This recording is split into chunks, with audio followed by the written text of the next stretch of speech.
the rights that are guaranteed to our people. And it invites us to reflect on not only the protection of human rights, but also on the equally important question of what happens when those rights are violated. And I agree with all the speakers who have spoken that when you go out to exercise your constitutional rights, your life cannot be endangered.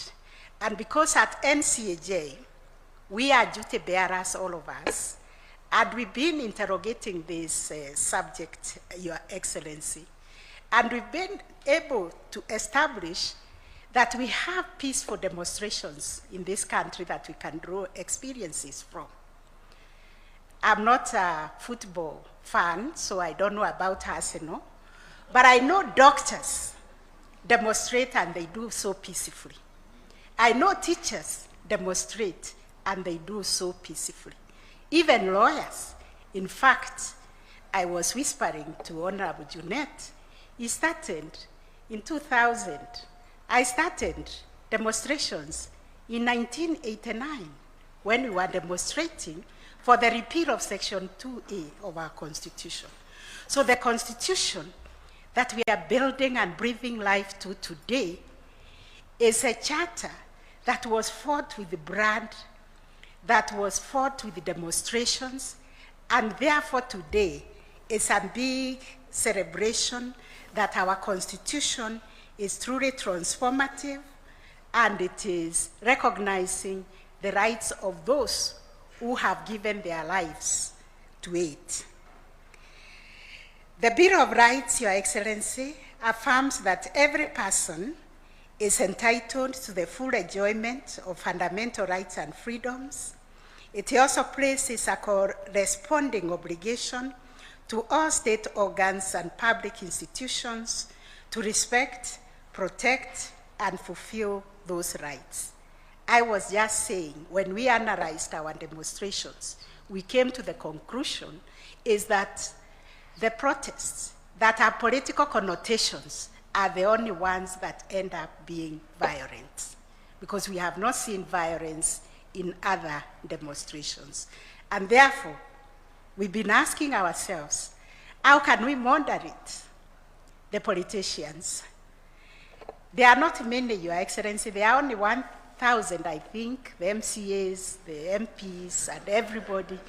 But how can they make our lives unbearable when they have an issue and they cannot sort it in Parliament, they cannot sort it in the county assemblies, they bring them all over the place to disrupt the lives of other Kenyans.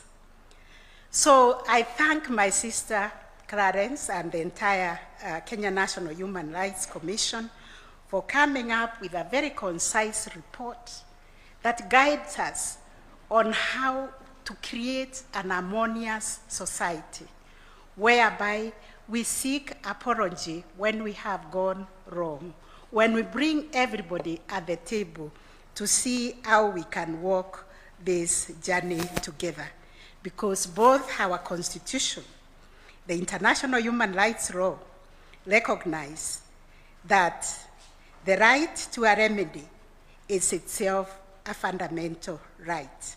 Therefore, a person whose right is violated is entitled to access justice and to receive appropriate and effective redress. Consequently, we are here because the state has recognized its obligation to ensure that victims of human rights violations have access to effective and prompt reparations for harm suffered.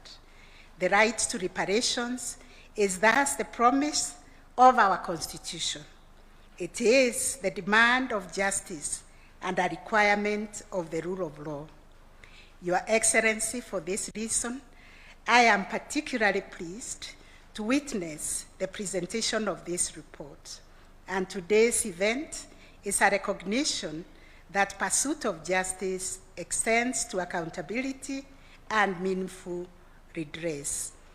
As the institution constitutionally entrusted with the interpretation and protection of our Constitution, and the enforcement of fundamental rights, the judiciary remains